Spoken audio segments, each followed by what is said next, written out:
네, 정식으로 설명을 시작하기에 앞서서 먼저 도착하신 부모님들께 제가 대학 어디가 사이트를 좀 설명을 드릴 건데요. 이 사이트는 구성이 정부, 지자체에서 다 후원을 하고 있기 때문에 100% 공개가 되고 100% 무료예요. 그래서 저희가 이제 진학사라든가 김영일 입시 컨설팅 그리고 다 사용해 봤을 때 가장 빅데이터 분석에서는 앞서가고 있는 사이트이거든요. 일단 학생이 자기의 아이디와 비번으로 회원 가입하고 그 이후에 들어가게 되면 세 가지만 보시면 돼요.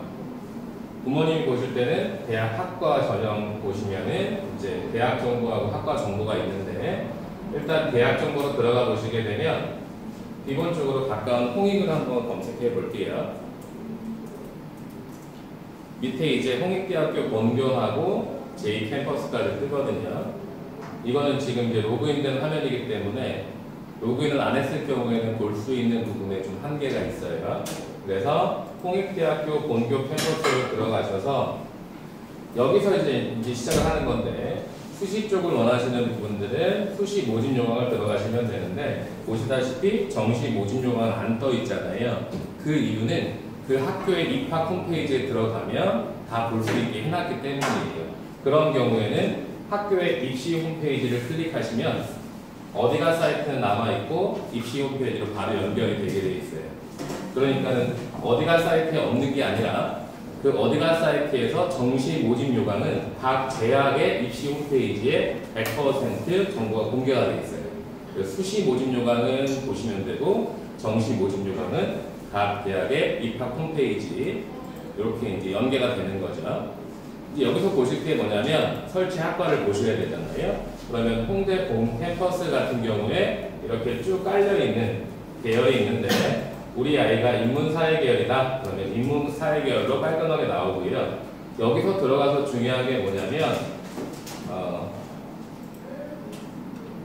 경제학부로 간다고 쳤을 때 이제 전형 정보가 나오겠죠. 그러면 기본적으로 2020학년도에 입시 결과가 떠요.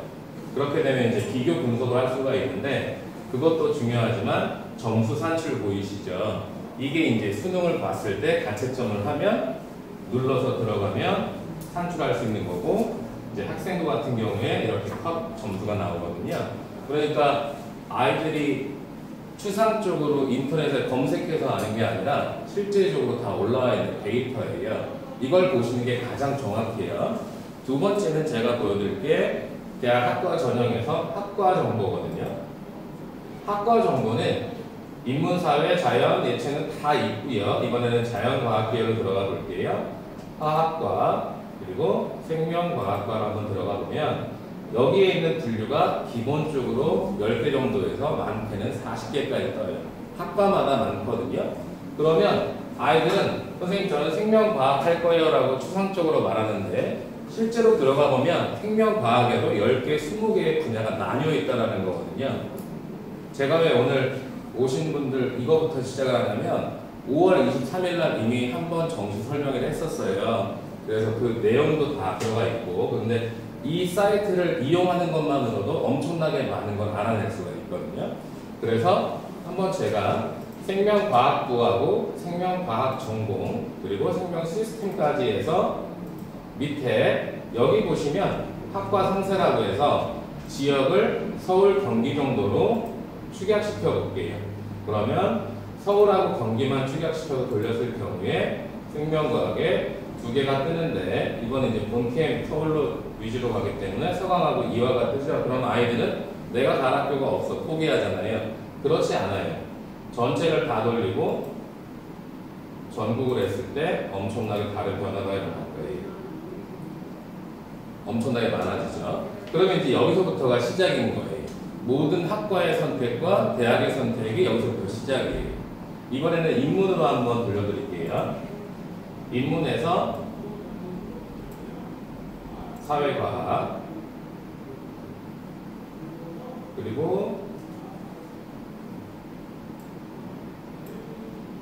아이들이 많이 지원 안 하는 여기 문화인류고고학과, 인류학과. 인류학에서는 3개밖에 안 뜨잖아요. 인문 계열에서 또 이런 학과들이 있어요. 전체를 돌려보면 이렇게 4개 정도로 축약되는 거예요. 강한학교 그리고 지방대학교 이렇게 분류가 되겠죠. 여기서 하나 더 보여드릴게. 입시 결과는 클릭하시면 아까처럼 작년 입시 결과를 보실 수가 있고 비교를 누르시게 되면 세 학교까지 한 번에 비교하실 수가 있어요. 이건 아이들이 잘 안 하고 이게 뭔지도 모르는 아이들이 80, 90% 이상이에요. 어머님, 아버님께서 시간 나실 때마다 들어가 보시면 상당히 많은 좋은 정보를 갈 수가 있는데 여기 이렇게 모집 시기라든가 기본적인 것도 있지만 평가 기준도 있고요. 학교마다에 궁금한 것들이 다 올라가 있어요. 서류는 뭐가 들어가야 되고 하는지. 그래서 전형 정보에 들어가셔서 우리 아이가 학생부 종합이다. 그러면 학생부 종합 중에서 지역 인재 전형인지 고교 생활 우수자 전형인지 이런 게 이제 다 결정되어 있거든요. 이 안에서도 각 학교마다의 과를 바꿀 수가 있어요. 아까는 분명히 문화인류학과로 들어갔는데 들어가서 그 학교에 있는 다른 과로 바꿔서 비교해 볼 수가 있어요.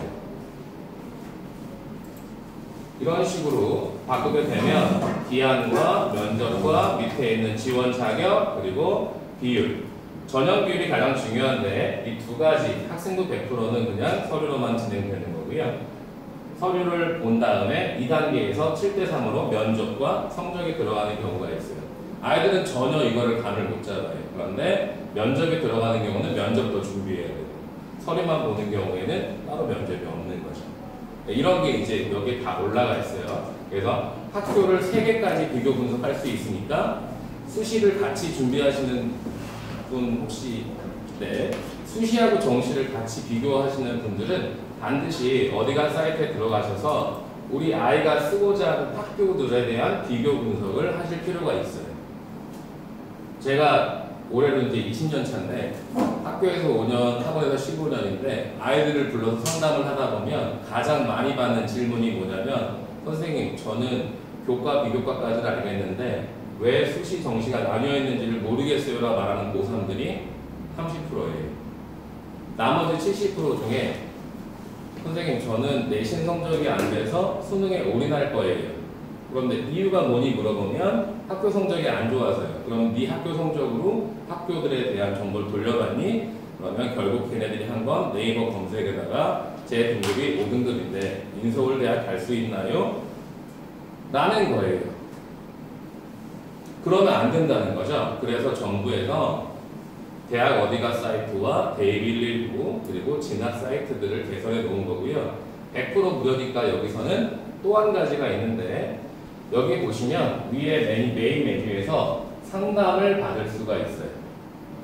예를 들어서 진학 상담인데 상담 내역 있고 상담 신청 접수가 있잖아요. 이제 약간 다르긴 해요. 일반적인 상담 말고 저희 엔트 대입반에서는 수시 상담을 진행하면서 제가 정시 파트를 맡아서 상담을 하는데 성적이 나왔다 그러면 자기가 가진 성적, 가채점 결과를 가지고 상담을 신청할 수가 있어요.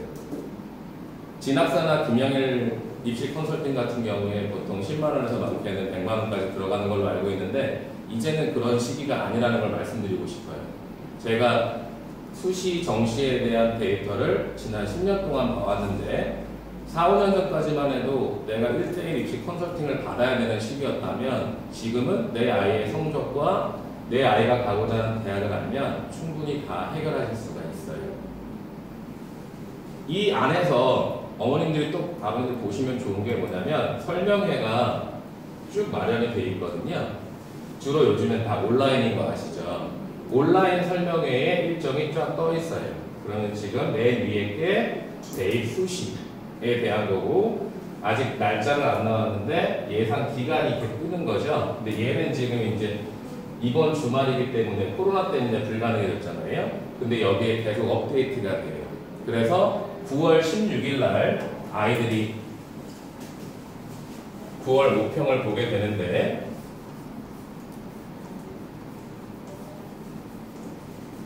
9월 합평을 보면 이제 수능에 대한 전반적인 마지막 평가원 모의고사라고 보시면 되고요. 10월, 11월에도 물론 모의고사가 있겠지만 이 9월 합평에 대한 성적을 가지고 이 사이트에서 돌려보시면 거의 90% 이상은 정확하게 보실 수가 있어요. 이건 한두 명이 하는 게 아니고 전국에 있는 2,600개 고등학교 학생들이 학교 선생님들과 상담하고 자기가 돌려보고 하는 거기 때문에 지난 4, 5년 동안 가장 분석이 정확했다라고 판단이 되고 있어요. 개별 입시 컨설팅은 선택이지만 저는 이렇게 이용하는 게 필수라고 보고 있거든요. 여기까지 보신 다음에 이제 성적 분석을 제가 설명을 드릴게요. 성적 분석은 학생부나 수능이나 대학별 성적 분석을 다 보실 수가 있거든요. 아까 수민이가 사학과를 원한다고 말씀하셨잖아요. 그러면 수시를 안 하고 정시만 한다면 수능 성적 분석을 보시면 되겠죠. 그래서 수능 성적 분석에 이렇게 성적을 넣을 수가 있어요. 예를 들면 모의평가라든가 학력평가라든가 이거 점수를 다 입력을 해요. 그 점수를 입력을 하게 되면 분석을 해서 가능한 선이 어느 정도인가를 보여줘요. 간단하죠? 성적 입력 누르면 아직 안 봤으니까 만약에 9월 거를 누르라 그러면 9월에 제가 잘못 눌렀는데요. 6월 거를 눌러야겠죠? 6월 거를 누른다 그러면 수학에서는 가나형을 선택해야 되겠죠. 인문계열은 나형을 선택하는 거고요. 표준 점수와 백분위가 있는데 백분위는 100점 만점에 몇 점? 예를 들면 95점을 맞았다고 할게요. 그리고 표준 점수는 그거보다 높아지거든요. 평균 편차를 반영하기 때문에 120 정도로 넣을게요. 그리고 2등급. 좀 놀라신 것 같은데 수학 나형은 95점 정도면 1, 2등급 컷 정도 돼요. 네. 그리고 영어 같은 경우에는 등급만 넣게 되겠잖아요. 그러면 똑같이 2등급 한번 넣어보고요. 사탐에서 한 과목을 선택할게요. 윤사를 선택해서 45점 하고 표준 점수 70 넣은 다음에 이건 모의로 돌려보는 거니까요. 다 2로 제가 맞춰볼게요. 그리고 3은 한 다음에 똑같이 이걸 한번 보시면 제2외국어가 안 들어간다고 쳤을 때 일단 저장을 해놓고요. 국어가 안 들어갔네요. 국어 90, 110, 2 한국사는 절대평가가 영어하고 한국사가 두 개가 있거든요. 3으로 해서 넣어볼게요. 이렇게 되면 성적이 입력된 부분은 파란색 표시가 되고 분석하기 눌렀을 때 화면을 보여드리는 거예요. 네, 여기 보시면 지금 샘플이라고 되어 있는데 자세히 보시면 백분위 점수와 표준 점수가 나오게 돼요. 이게 왜 필요하냐면 표준 점수를 반영하는 대학이 있고 백분위를 반영하는 대학이 있어요. 두 가지 경우로 보시면 돼요. 백분위는 5과목을 봤으면 500점 만점에 몇 점. 표준 점수는 표준 편차를 이용해서 100 몇십 점씩 되기 때문에 그보다 높은 700에서 800점까지 나오겠죠. 그래서 이 표준 점수와 백분위는 정시에서 수능이 끝나면 발표가 나와요. 수능 끝나고 성적이 발표가 되기 전에 교육부에서 발표를 하게 되면 우리 아이가 백분위 대학을 갈 경우에는 아주 심플해요. 그 점수 그대로니까. 그런데 표준 점수 같은 경우에는 편차에 따라서 점수가 달라지기 때문에 그 1점, 2점이 당락을 가르거든요. 그래서 그 두 가지를 반드시 확인하셔야 돼요. 그럼 여기서 이제 확인이 됐으면 어디로 가야 될까요? 수민이 아버님. 여기서 확인이 되면 점수가. 이제 그 다음에 이게 만약에 수능 점수라고 한다면 그 대학의 홈페이지를 가셔야 돼요. 아까 제가 보여드렸죠? 대학 정보 만약에 뭐 여기 있는 걸로 할까요? 만약에 뭐 부산대를 간다. 그러면 부산대에 나오겠죠? 본교를 누르고 입시 홈페이지에 들어가면 그 대학교에서 각 입학 홈페이지로 가게 돼 있고 거기에는 수시, 정시 이렇게 성적 산출이라고 하는 게 있어요. 그렇게 되면 그 학교에 들어가서 반영하는 게 있는데 일단 인문사회 그리고 여기서는 논술로 한번 가볼게요. 수시로 돼 있으니까 이런 식으로 해서 성적을 산출할 수 있도록 과목을 추가하고 넣어서 몇 점 정도가 나오는지에 내신 성적 산출이 되게 돼요. 이게 이제 수시고 정시 같은 경우에는 수능 점수를 똑같이 넣으시면 되는 거예요. 여기까지는 괜찮은데요. 내가 좀 빠르면 말씀해 주세요. 네. 왜냐면 한정된 시간에 정보를 많이 드리고 싶어서 하는 거니까요. 홍익대학교도 마찬가지고요. 여기 들어가게 되면 여러 가지가 있지만 가장 중요한 거는 밑에 보시면 수시 학생부에 대한 성적 산출이 있고요. 그리고 입시 전형에 대한 결과들을 보여주는 것들이 있거든요. 그리고 또 한 가지는 입시 자료 중에 필요한 걸 신청하실 수도 있어요. 모든 대학에는 다 되어 있어요. 예를 들어서 부모님들께서 같이 어디가 활용해서 그 대학교 들어갔는데 홈페이지에 이게 부실하다 그럼 지원하지 마세요. 네, 그 대학은 문제가 있는 겁니다. 교육부에서 지침을 내렸기 때문에 반드시 해야만 해요. 그러면 여기서 또 한 가지만 더 말씀드리고 본격적으로 좀 설명을 드릴 텐데, 개인 상담으로 들어가시게 되면 아까 말씀드렸던 온라인 상담, 전공 상담, 전화 상담까지 있거든요. 어려우신 부분은 제가 전화를 직접 몇 번 해봤어요. 정말 친절하게 하나하나 다 받아주세요. 그리고 만약에 그 상담 직원이 모르는 부분이 있다면 전문가한테 연결되게끔 안내까지 해줘요. 비용 하나도 안 들어가요. 근데 이제 사용을 한 번도 안 하시잖아요. 저는 꼭 이걸 사용하시라고 말씀을 드리고 싶어요. 제가 매일 아침에 일어나면 상담을 요청한 학생의 성적표를 받아서 여기 들어가서 성적을 입력을 하고 그 성적에 대한 분석을 한 다음에 그 친구와 상담을 진행하거든요. 그렇게 할 때 걸리는 시간이 4시간 정도가 걸려요. 그러면 이제 그 친구는 그제서야 자기의 산출된 성적표를 보고 내가 수시로 지원을 할까 아니면 정시로 올인을 할까 이런 걸 결정을 하는 거죠. 그래서 이 부분은 참고적인 사항이기 때문에 꼭 한번 해보시도록 권해드리고요. 요거 하실 때 필요한 게 뭐냐면 나이스넷 들어가셔서 아이의 생기부와 기본적인 1, 2, 3학년 성적표를 반드시 출력을 해서 옆에 놓으셔야 돼요. 그러면 부모님들께서 입력하시면 힘드시니까 고3 학생은 바쁘잖아요. 동생이나 아니면 주변 가족분들이 성적이 굉장히 쉽게 돼 있어요. 시스템이. 모르는 건 전화하면 다 안내해 주거든요. 제가 봤을 때는 초 6학년 이상이면 요거 다 입력 가능해요.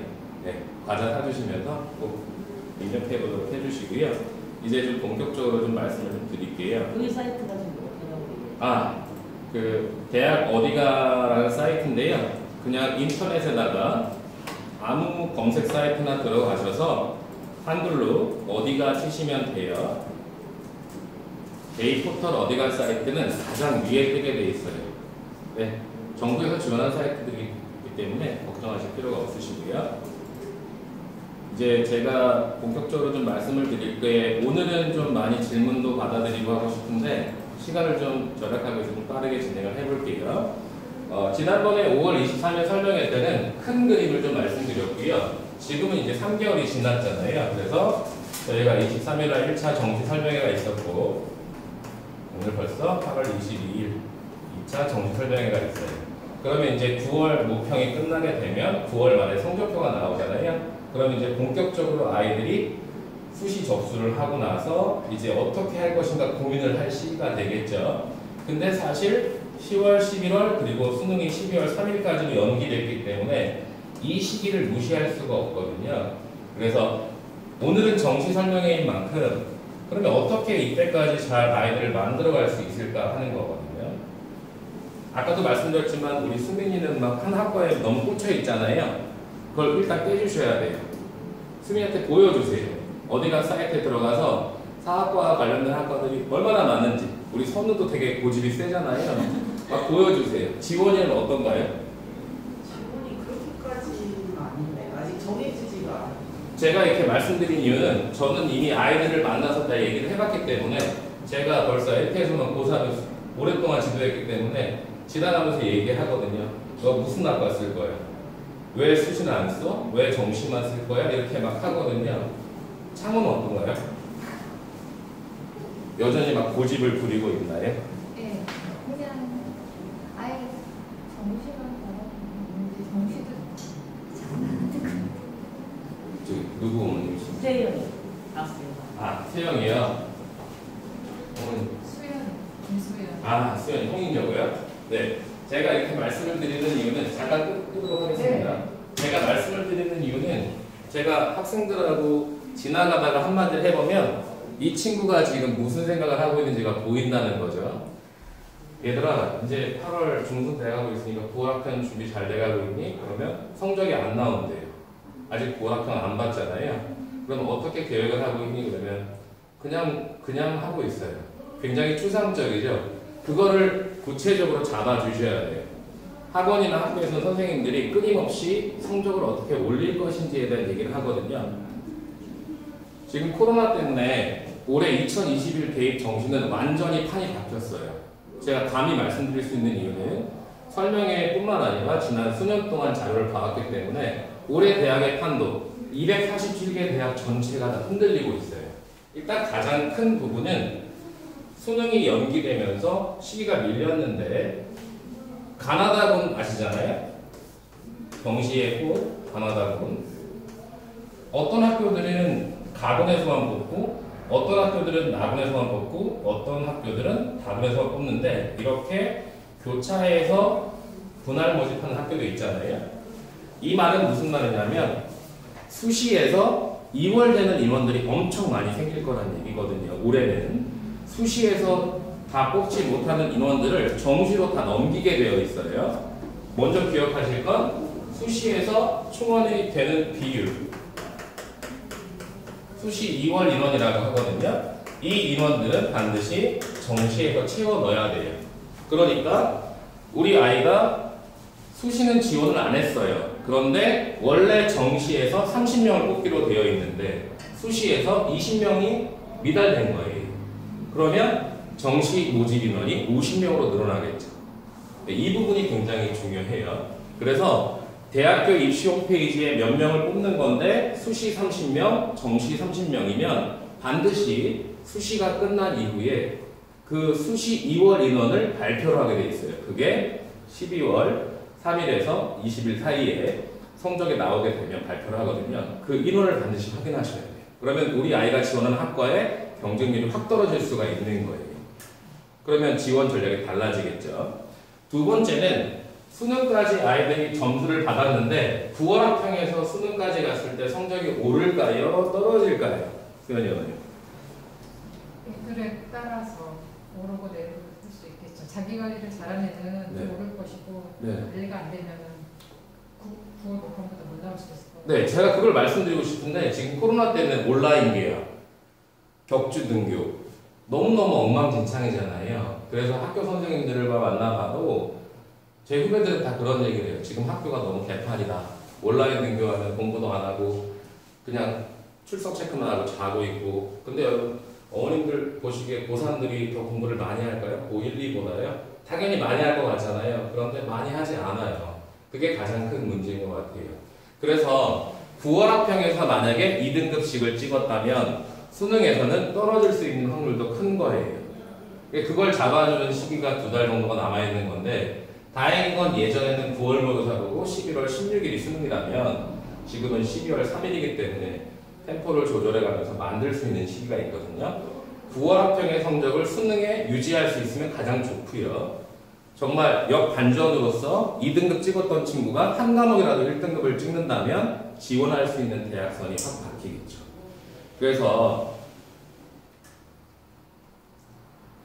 대입 일정 변경 사항은 기본적으로 아시기 때문에 제가 아까 말씀드렸던 수시 모집 접수하고 전형 기간이 지나면 그 이후에 이때쯤에 수시 모집 합격자를 발표하거든요. 성적이 수능 성적이 나온 이후에 최저가 들어간 학교가 있기 때문에 그렇게 됐을 때 수시 모집 합격자 등록을 하고 나서 3일 정도 여기서부터 여기까지 일주일 차이가 있는데 그 3일 정도의 수시 충원 2월 인원이 발표가 돼요. 그러면 정시에서 그 학과에 모집할 수 있는 인원이 늘어나는 거예요. 예를 들어서 학부에서 100명을 모집한다. 근데 수시에서 70명밖에 모집을 못했다. 그러면 30명은 정시로 넘어오겠죠. 그 인원만큼을 뽑아야 되기 때문에 경쟁률이 낮아질 수 있기 때문에 그 학과들을 찾아보시면 돼요. 수시 2월 인원이 많은 학과를 찾아봐야 된다는 거죠. 그 다음에 정시 모집은 가나다 군별로 나눠서 13일부터 진행이 되는데 합격자 발표를 한 다음에 보셔야 될 게 군별 이동이라는 게 있죠. 가군, 나군, 다군에서 예를 들어 서울대, 고려대, 연세대 다른 학교가 있다면 이 학교들에서의 인원 이동이 있기 때문에 쑥쑥 빠지겠죠. 그럼 이제 그때부터는 분별로 충원율이 1000%까지 가는 학교도 있어요.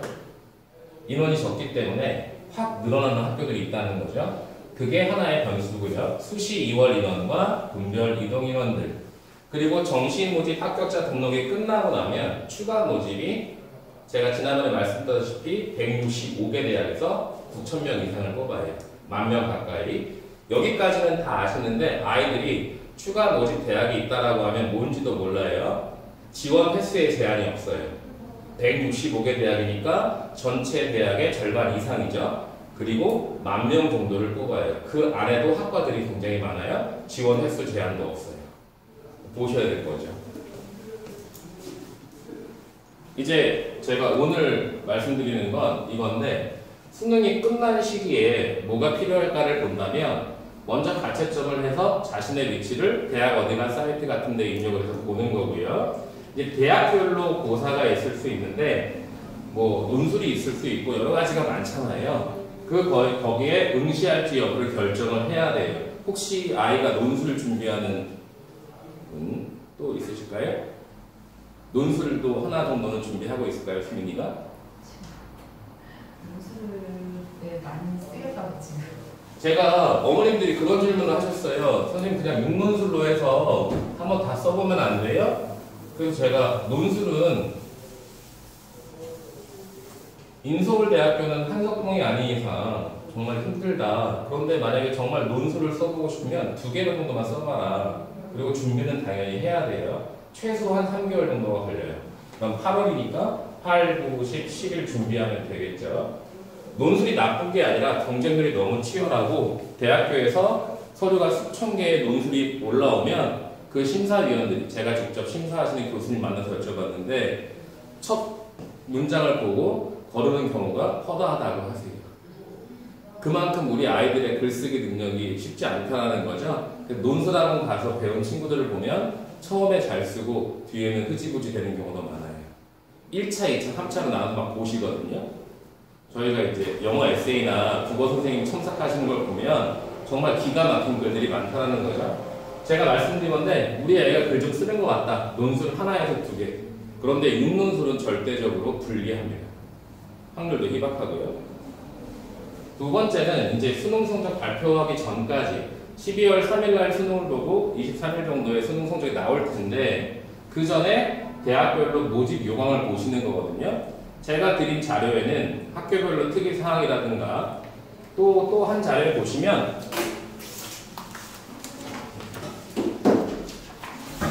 대학별 변경사항 외에 가나다 분별이 있고요. 각 학교별로 정시 모집에 있어서 수학 가형이 들어가는 학교, 그리고 뒤에는 수학 나형이 들어가는 학교라고 해서 자료 1에 돼 있거든요. 오른쪽 상단에 자료 1이라고 써 있는데 보시면 학교마다, 지역마다 수학 가형이냐 나형이냐에 따라서 달라지는 학교들이 있어요. 이런 자료들을 이제 이때 보시는 거예요. 제가 지금 말씀드리고자 하는 게 대학별로 어떻게 계산하는가 하는 모집 요강을 꼼꼼히 분석하셔야 돼요. 이제 그 다음에 영어인데 영어 반영 비율 같은 경우에는 등급이니까 쉽잖아요. 제가 영어과 담당으로서 오랫동안 봐왔는데 1등급부터 3등급까지 거의 차이가 없는 학교들이 많아요. 그러니까 영어 1, 2, 3등급은 거의 차이가 없고요. 인서울대학교가 7만 명 정도를 정원으로 봤을 때 작년 수능의 1등급부터 2등급까지가 10만 명이었어요. 이미 큰 의미가 없다라는 거죠. 그래서 학교별로 1부터 3등급까지는 가산점 내지는 감점, 다감점으로 하게 되는데 여기까지는 걱정은 안 하셔도 돼요. 이제 문제는 만약에라도 4, 5등급을 받았을 경우 영어에서 감점이 좀 많아지거든요. 그러면 어떤 방법이 있냐면 영어 반영 비율이 가장 적은 학교 쪽으로 선택하시면 되는데 10% 정도가 미니멈이에요. 영어를 아예 반영하지 않는 대학도 있거든요. 그런데 그런 학교는 조금 약하다고 보시면 돼요. 세 번째는 유리한 수능 반영 영역을 분석하셔야 되는데 제가 표로 드린 것처럼 수학 가형과 과학 탐구 필수가 들어가는 경우에는 가산점이 10에서 15% 정도 들어갈 수가 있어요. 그리고 맨 뒷장에는 수학 나형과 사탐 필수 반영 대학이 14개교가 있거든요. 위에서부터 강한 학교들로요. 그렇게 되면 인문계열 같은 경우에는 수학 나형하고 사탐이 되겠죠. 이런 학교들을 놓고 그 학교에 내가 지원하는 학과까지 나와 있잖아요. 그럴 때 수학 나형과 사탐의 반영 비율이 조금씩 다른 걸 보실 수가 있을 거예요. 예를 들어서 한양대 같은 경우에 정보 시스템 공학과는 수학 나형이 40%, 수학 그리고 사탐이 20% 정도가 들어가죠. 이 비율을 무시하시면 안 돼요. 그래서 나에게 맞는 수능 반영 방법을 직접 확인하셔야 돼요. 그 다음에 이제 가금, 나금, 다금별로 성적에 맞는 대학과 학과인데 선호 어머니 혹시 기억하시나요? 제가 지난번에 몇 장 정도를 준비하시는 게 가장 좋다라고 말씀드렸죠?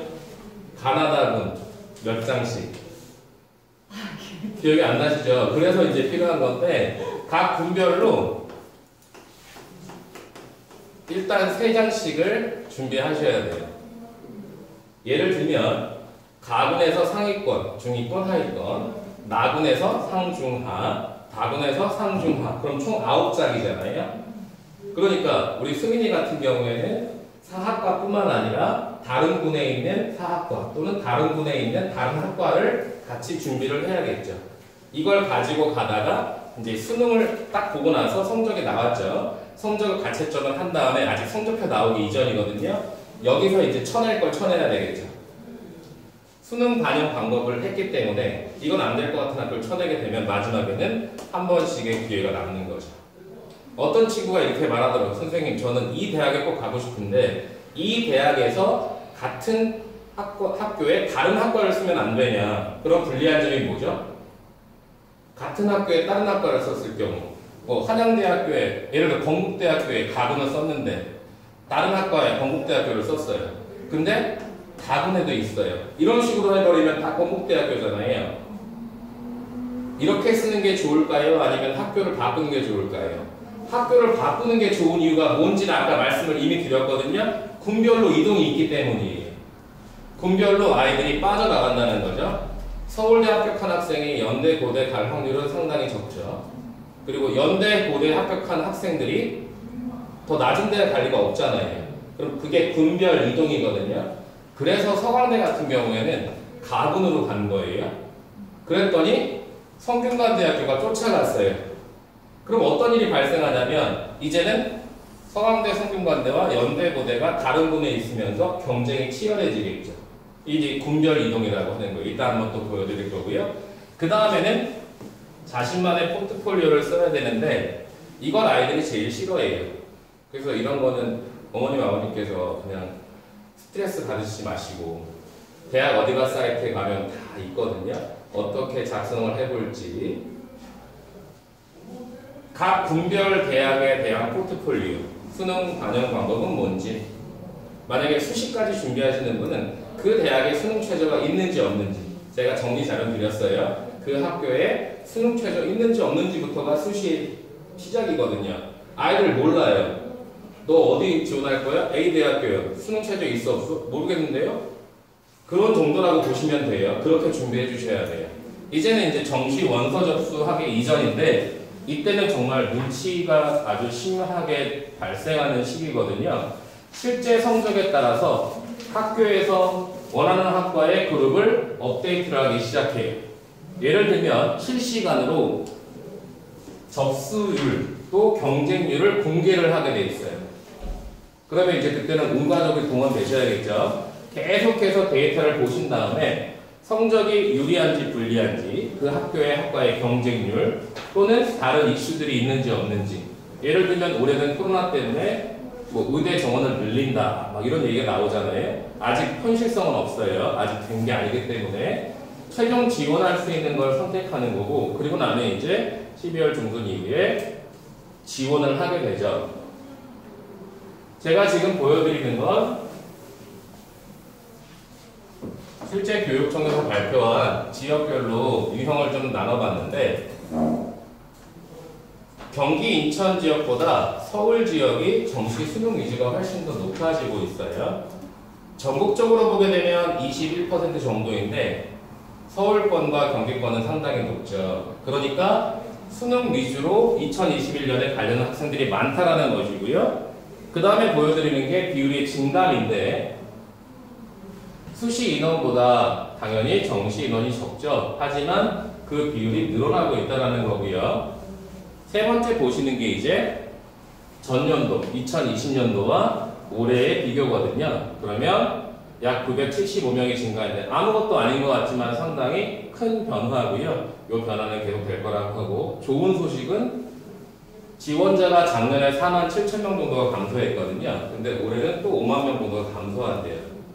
저도 딸 하나인데 너무 안 나가지고 지원자들이 적어지니까 당연히 경쟁률은 떨어지겠죠. 대학 정원은 쉽게 올라갈까요? 그렇지 않죠. 대학 정원도 비슷하잖아요. 그러니까 찾아보면 경쟁률이 조금은 낮은 정시학과들이 분명히 발생을 하겠죠. 그러는 학과들을 찾아내는 거죠. 서울에 있는 4년제 대학이고요. 약 48개, 전국에 있는 247개 대학인데요. 저는 지도를 펴놓고 아이들에게 하나씩 보여주거든요.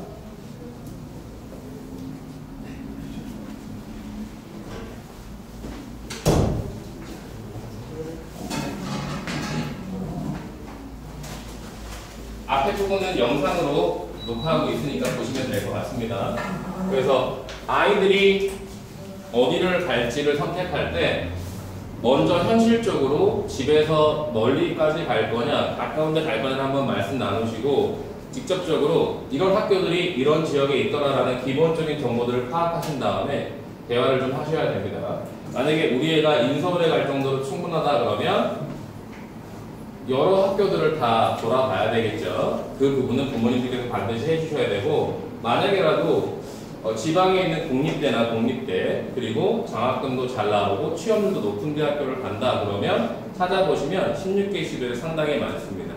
어제 성담한 학교 같은 경우에는 경기도의 공립대학교는 한경대학교가 있었는데 그 학생이 그 학교에 무슨 학과를 꼭 가고 싶어서 돌려봤더니 처음에는 얘가 거기는 생각도 안 하고 있다가 거기에 정확하게 데이터를 분석했더니 자기에게 너무 잘 맞더라고요. 안성에 있는 학교인데 마침 또 거기에 친척분도 사신대요. 뭐 이런 식이죠.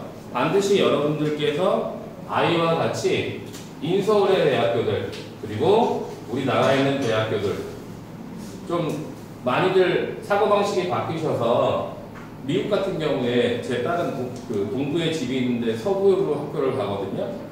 그러니까 서부에 가서 이제 생활을 하는 거잖아요. LA 쪽에.